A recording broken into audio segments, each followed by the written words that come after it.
Welcome back sa Miss Layla Stories. Ang kwento natin ngayon ay nagmula kay Pablo. Ngunit bago tayo magumpisa ay huwag sanang kalimutan na mag-subscribe at i-like ang video. Salamat. Ako si Pablo, mahirap ang buhay sa probinsya. Bata pa lang ako, sanay na akong magbuhat, mag-araro, at magbanat ng buto para lang may kainin kami ng pamilya ko. Hindi ako nakapagtapos ng pag-aaral, Miss Layla. Grade 5 lang ang natapos ko, kasi mas pinili kong tumulong sa bukid kaysa pumasok sa eskwela noon. Pero kahit ganoon, hindi ko naman ikinahiya ang buhay ko. Alam ko sa sarili ko na marangal ang pagtatrabaho kaysa sa wala kang ginagawa. Isang araw, may dumating na kakilala galing sa Maynila.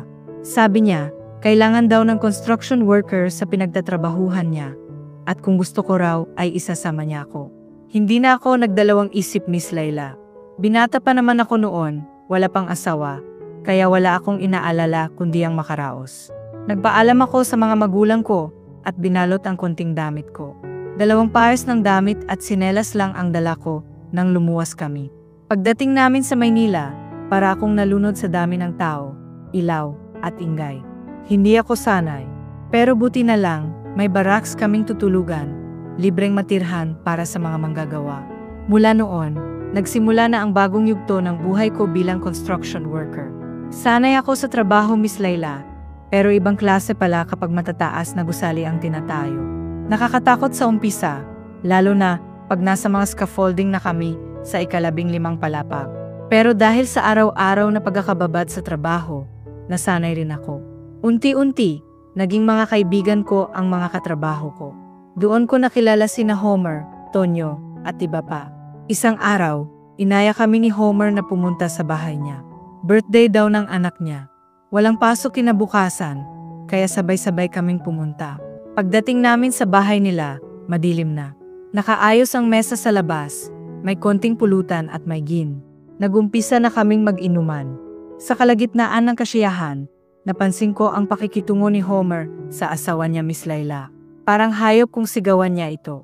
Tila ba alipin kong utusan. Lalo akong nainis kasi kahit may mga bisita, hindi man lang ito nahiya. Tahimik lang ang babae at sunod ng sunod, kahit kitang-kita kong pagod na ito. Gusto ko sanang awatin si Homer, pero baka lumala pa ang gulo. Lasing na kasi siya noon at ayokong maging dahilan ng away. Tahimik lang akong nakatingin habang nililimas ng awa ang puso ko para sa asawa niyang babae. Nang matapos ang inuman, nagsiuwian na kami. Ngunit si Homer na iwan sa bahay nila. Pero bago ako umalis, natanaw ko pa ang asawa niyang nagliligpit mag-isa ng kalat namin. Hindi man lang tinulungan ni Homer at halatang pagod na ang katawan ng babae. At sigurado akong kaninang umaga pa siya naghahanda para sa birthday ng anak nila. Isang eksenang hindi ko malimutan, Miss Layla. Pagdating ko sa barracks namin ay, hindi ko na maalis sa isip ko ang mukha ng babaeng iyon. Pagod, tahimik at may lungkot sa mata. Hindi ko maiwasang makaramdam ng awa sa asawa ni Homer. Mabilis lumipas ang mga linggo. Gising ng maaga, trabaho, pagod, tulog. Paminsan, inuman kami sa barracks. Pero mas naging mapanuri na ako sa mga kasama ko, Miss Layla. Isang gabi, habang pauwi ako galing convenience store, nadaanan ko ang barracks na madilim. May narinig akong mga boses, pabulong. Sumilip ako sa maliit na awang ng pinto. Hindi ako makapaniwala. Sina Homer at 2 pa naming katrabaho, may ginagawa. May hinihid din silang tila sigarilyo, pero hindi ordinaryo. Amoy pa lang, alam ko ng bawal. Gusto ko silang isumbong sa foreman, pero natakot ako. Lalo na kay Homer. May pagka-agresibo kasi iyon, Miss Layla, at baka ako pa ang pagtulungan. Kaya nagpa siya akong umiwas. Hindi na ako sumasama sa inuman kung nandoon sila. Doon na lang ako sumama sa mga matinong katrabaho ko, at tahimik lang ako, pero alerto. Lumipas pa ang mga araw. Isang umaga, tinawag ako ng foreman. Inapapunta raw ako sa bahay nila Homer. Kasi, mahigit 1 linggo na itong hindi pumapasok at walang abiso. Hindi rin makontak, kaya ako na ang inutusan. Pagdating ko sa bahay nila, ako lang ang kumatok at nagbukas ng pinto ang asawa ni Homer na si Alice. Nandoon rin ang anak nila. Napansin ko agad ang pasa sa pisngi ni Alice. Pero nahiya akong itanong. Si Homer po ba, nariyan? Tanong ko. Umiling si Alice. Hindi ko po alam kung nasaan siya, sagot niya. Tipid ang sagot, parang ayaw magwento. Pero kitang-kita sa mukha niya ang pagod at lungkot. Tumingin ako sa paligid. Wala namang bakas ng kaguluhan at tahimik. Napansin ko rin kung gaano siya kaganda. Hindi ko ito napansin nung unang beses kong makita siya, Miss Layla, dahil medyo madilim noon. Ngayon lang, sa liwanag, kahit sa simpleng duster, kita ang kinis ng kutis at ang hugis ng katawan niya. Pero higit sa lahat, kita sa mata niya ang sakit na kinikimkim. Hindi ko na napigilan ang sarili ko. Si Homer ba ang may gawa niyan? Tanong ko, sabay turo sa pisngi niya. Hindi siya sumagot. Yumuko lang at tumulo ang luha. Doon ko lalong naintindihan na may mabigat na problema si Alice at mas lalo akong naawa sa kanya, Miss Layla. Umalis na ako matapos noon.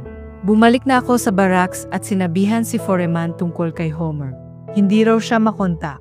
Hindi na rin daw bumalik sa trabaho. Lumipas ang mga araw, pero hindi ko pa rin makalimutan ang mukha ni Alice. Kaya isang gabi, nagdesisyon akong puntahan uli siya. Dala ang konting tinapay at gatas para sa anak niya.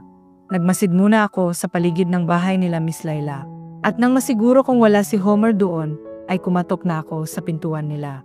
Inagbuksan ako ni Alice ngunit nagulat siya, pero ngumiti. Pinaupo ako saglit at nagwentuhan kami. Maikli lang dahil iniisip ko na baka maabutan ako ni Homer, nakausap ko ang asawa niya. Pagkatapos nun ay umalis na ako, pero ramdam ko na mas naging comfortable siya sa akin. Hindi na siya kasing tahimik. Mula noon, naging regular na ang pagdalaw ko sa kanila, Miss Layla. Tuwing gabi, pagkatapos ng trabaho ko, ay bumibili ako ng tinapay, minsan gatas, minsan prutas.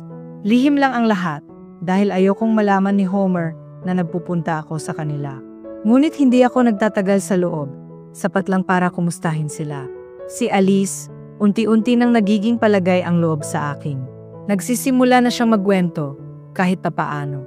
Pero kahit masaya ako sa mga saglit na iyon, may guilt rin akong nararamdaman.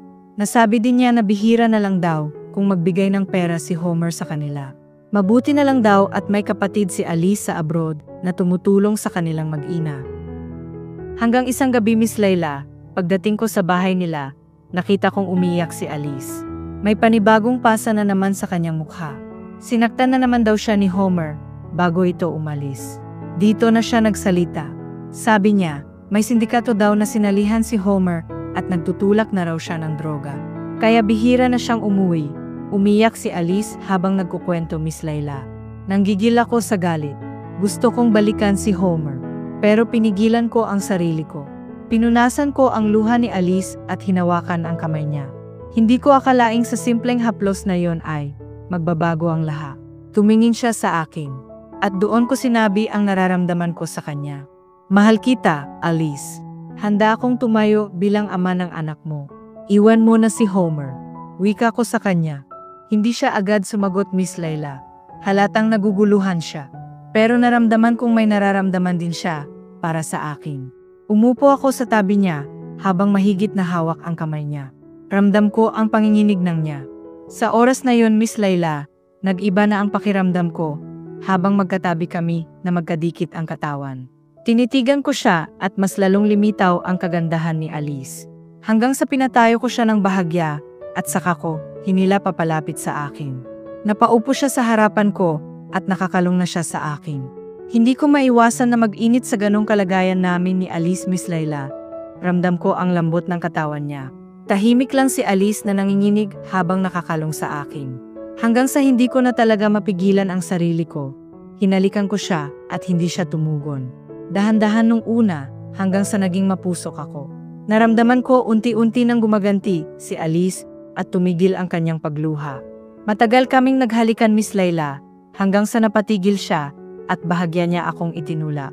Siguro ay natauhan siya sa ginagawa namin. Mali ito, Pablo. May asawa na ako, baka maabutan niya tayo. Wika niya at halatang natatako. Mahal kita, Alice, ilalayo kita sa kanya.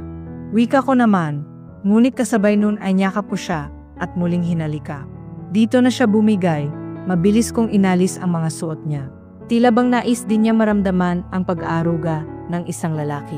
Hinalikan ko siya pababa at dito ay muling naranasan ni Alice ang pagiging babae. Ipinadama ko sa kanya ang pagmamahal ko, Miss Layla.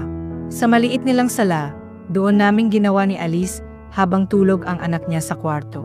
Mabilisan lang, dahil nag-alala kami na baka biglang umuwi si Homer, at nang matapos na kami, ay bumalik na ako sa barracks.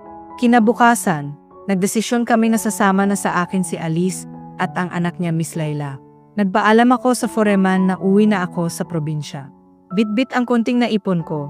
Umuwi kaming tatlo at walang kaalam-alam si Homer na iniwan na siya. Ngunit naisip ko, nararapat lang iyon sa kanya dahil kawawa ang mag-ina niya sa kanya. Pagdating namin sa probinsya, nagsimula akong magbenta ng isda. Konting puhunan lang, pero sapat na. Si Alice naman ay tumutulong sa pagtitinda. Nagumpisa kami sa maliit na pwesto, hanggang sa makapagtayo kami ng tindahan sa palengke. Masaya kami, tahimik ang buhay at malayo sa gulo. Ang anak ni Alice ay tinuturing ko ng tunay na anak. Pinasok namin siya sa private school. Nagitipid kami pero masaya. Isang araw, may nakarating sa amin na balita mula sa dati kong kasamahan sa trabaho. Nahuli raw si Homer ng mga pulis at nasa Muntinlupa na siya nakakulong. Nahuli dahil sa pagtutulak. Natahimik si Alice, pero kita sa mata niya ang kalayaan. Ngayon, may sarili na kaming bahay at unti-unting lumalago ang aming negosyo. Malapit na ring manganak si Alice sa una naming anak. Sa kabila ng lahat, masaya ako sa naging desisyon ko. Hindi man naging madali ang lahat, alam kong tama ang ginawa ko. Dahil minsan, sa likod ng pait, may pag-asang naghihintay. At sa pagyakap ko kay Alice tuwing gabi, alam kong nahanap ko na ang tahanan ko. Ako si Pablo at ito ang kwento ng aking buhay.